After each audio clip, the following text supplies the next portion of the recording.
This is the Good, the Bad, and the Ugly Hostel Edition. And here I've got my good friend Chris. I met him a few months ago in Belgrade, and we've been spending quite a bit of time since then.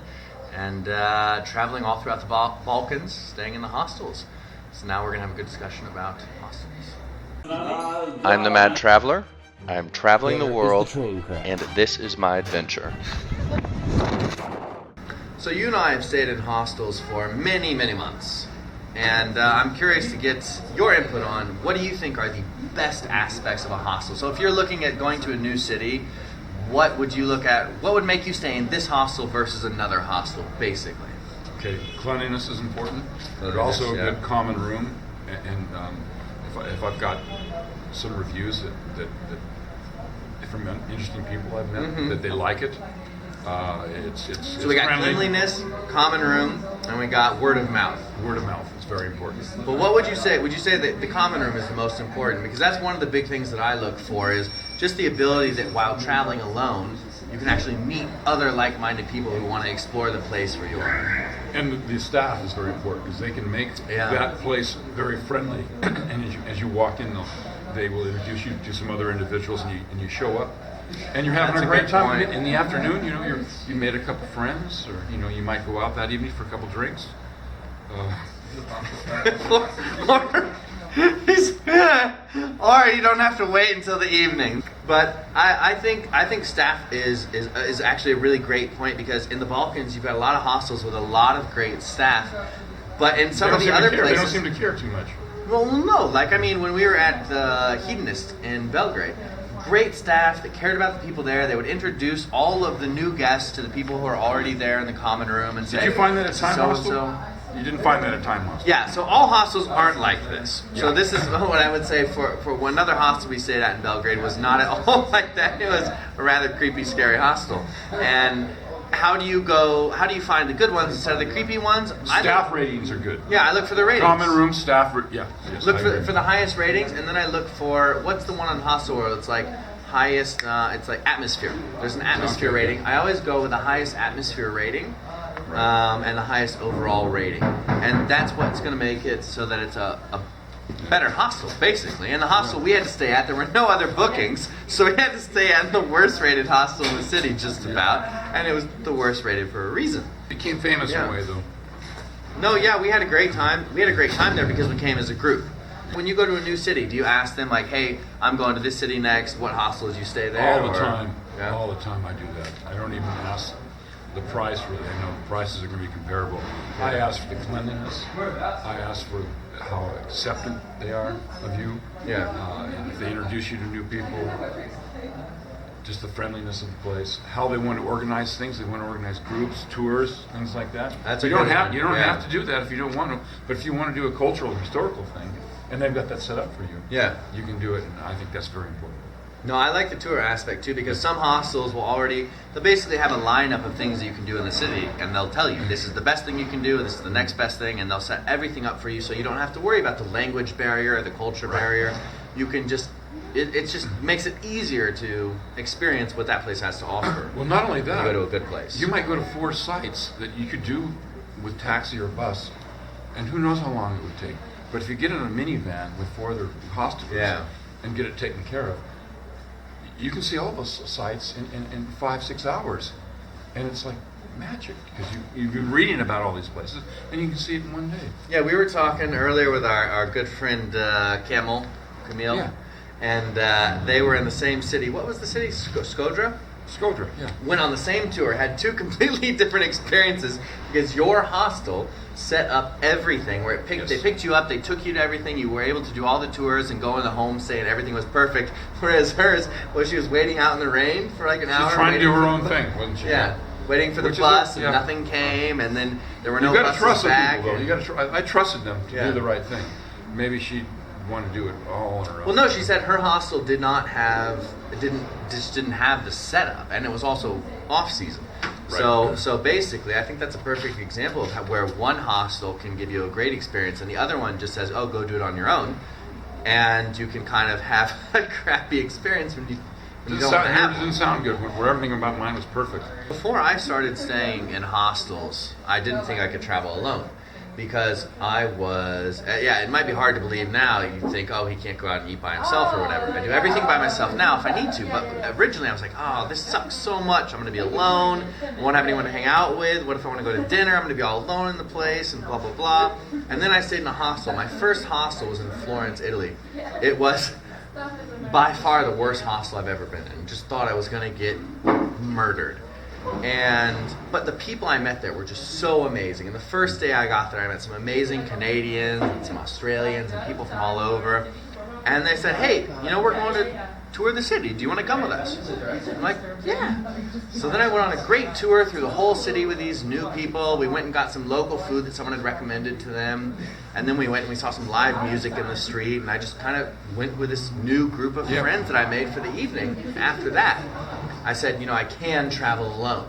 I can do this because I'm not going to be alone. Because when you're in a hostel, most of the time, unless you're in low season, you're going to be able to meet other travelers with similar interests who probably know more than you, who read a guidebook or two, and will take you out to these amazing places.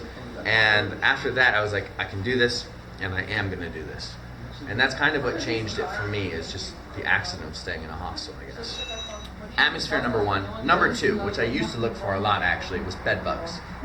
What I do is I go to the review pages and I would just hit Control F in the browser to do a little search and find, and I'd type in bed bugs or just bugs and see if the hostel had it. So those were the only two things that I would look for. But then it turns out by the time I stopped looking for bed bugs, because every place they didn't have bed bugs, I got goddamn bed bugs. My first night in Hong Kong, some Canadian girl brought some bed bugs in from like Cambodia or something. How do you know it was her? Because she was complaining about having itchy bites on her arms, and she was the only one complaining about that. And then 3 days later, everyone in the room was complaining about having itchy bites all over them. What did you do to the poor girl? Well, she had left by then, so she just sort of came in for a few days, hung out with us. Really nice, really awesome, lovely person. Had a lot of fun hanging out with her. So she just came in, sort of dropped them off, and then left. And the hostel tried to convince us that it wasn't bed bugs, but you'd have just bites like all up your arm, not like a mosquito. Yeah. Where I've been, the good hostels will immediately rectify that problem. Yeah. They'll say, hey, we're going to put you up somewhere else. If we don't have room in a hostel, they'll even put you up in a hotel and get it done. I mean, immediately they'll get it done because it's going to ruin them for their reputation. Yeah. If they don't take care. These are the good hostels. Because they get one bad review, no one's going to go there, basically. There are good hostels and there are bad hostels. Ching. Okay. We have a question from the public. Okay, we know that you love hostels, but do you think that Smurfs are awesome? Sorry. Do you think the hostels love you? So Chris and I have talked a lot about the positive aspects of hostels, especially the social aspect, which I think is number one for both of us. But staying in hostels, it has its ups and downs. Not everything is perfect. In a hostel, if you don't know, you sleep usually in a common room with between 3 and 15 or 50 other people. 50? Yeah, I stayed in a 60-bed dorm. Where was that? In Dublin. And then there was one in Scotland as well. But it's actually not that bad. But How many toilets do they have there? So they had tons. So they had giant bathroom facilities outside of the room. Okay. So that's one of the things that you have to deal with when you're in a hostel, is tons of people being around you. But I think that's kind of easy to remedy, at least in the room, as far as that goes. Like, you can put earplugs in, and then you can sleep with earbuds. And so for me, that's what I've done to be able to sleep at night. And, wear the little eye covers. It makes you feel like a prima donna at first to have your eyes covered and little earbuds in, but it makes it so you can sleep really well for like €10 or less a night. Yes. There are loud people, but let's face it, it's dorm life. It's hostel life. But I think it's important to mention that because, you do have to put up with noise. You're not necessarily going to be able to sleep all throughout the night, but it's not as scary as a lot of people think. Because you're right, most people are rather respectful of your space and your noise and your privacy. They tiptoe in. Yeah. Unless you're in Munich in a party hostel and everyone is totally drunk. I'll say, when I was there, no one was respectful. But in a lot of the cities, go to the highest rated hostel and you're going to have a great time. You got to put your you got to make sure you're dressed in the middle of the night too, right? Yeah, you got to get clothed. That's a drag. Because you're in a room with a bunch of strangers, you can't just walk to the bathroom in your underwear. Yeah. Although some people do. And then put your flip-flops on. You should definitely not go barefoot into any hostel bathroom. If you're with people who have traveled for a while, nobody really cares. No, it's not a problem, and nobody bothers you either. Nobody harasses you. Nobody touches your stuff. It's not. I haven't had a real big problem with safety, I have to say. Like, I mean, that's one of the number one concerns for a lot of people is safety. But I lock my stuff up every night. I have to say, I put all my stuff in a locked bin, or I put it in locked luggage, which I told you how to do on another video, and I'll lock it to my bed. Okay. But just doing those few things takes maybe an extra minute in the whole day, and I've never had anything taken or anything stolen. You gotta come up with some more negative stuff. Maybe it's that we've stayed in hostels so long, we're kind of used to the negative stuff. Yeah, I mentioned the ones that I don't like, you know. The worst thing actually for me, number one worst thing actually, it's winter, you're in a room, all the windows are shut because it's so freezing cold outside. Somebody has gotten their socks wet, and they have put those wet, stinky socks on the radiator in the room. That's the number one worst thing for me. Pretty minor, man. It's pretty minor. It's burned into my memory. That's how bad it was, okay? I felt like I was in a mustard gas attack, okay? Yeah. It's just Spanish girls. Spanish girls, the only group of people I've ever encountered being really bad with the noise and the lights, where if they have to check out at 4 a.m., they will full on turn on all the lights in the room and talk at full volume. It's probably half volume for them, but full volume for everybody else, even as an American. And and just won't respect anyone at all in the room. That's the only group of people that I have consistently experienced that do that. But everyone else, they're loud in other ways too. Have you ever had a sleep talker? No. No sleep talkers? To be fair, I've only had Mumblers. Yeah, that's nothing. I only had one in every 50 hostels. When you actually stay in hostels for a bit, you realize it's not bad at all. It's like a fun community of travelers the vast majority of the time. And the vast majority of the time, you really don't have problems. Yes, you have to wait in line for a shower or a toilet sometimes. Yes, you're in a room with other people, and there is noise and there's light. But what you get in return for that is camaraderie that you would never, ever be able to get anywhere else. Yeah. Plain and simple. Yeah. Camaraderie and just basic social interaction that we crave. Even just talking about, hey, how you doing this morning? Great coffee. What are you doing today? Yeah. You don't have to go out with those people, but just to exchange pleasantries is a very human thing. Oh, thank you. So 2 of our friends just left. One I would say we could both consider a very good friend of ours. Yes, very good. We've known for almost 4 months. Yeah, the young buck I got to know really well as well. Yeah.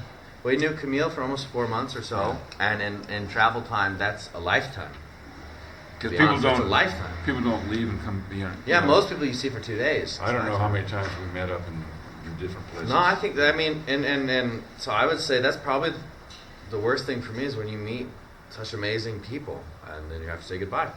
There's a saying I have, which is that the people you meet define the experiences you have. You can see so many beautiful churches, and after 100, even after 10, they start to look the same. Same with the buildings, the architecture. They're very similar in regions. What makes something truly special is people and the people you meet. And that's the essence of hostels, I believe. I'm not a Jersey to that. That's all I can do is cheers, man. I want my camel back. I knew we were 3 drinks too much to do this shit. Okay, yeah, take scene 1, take 5. This asshole.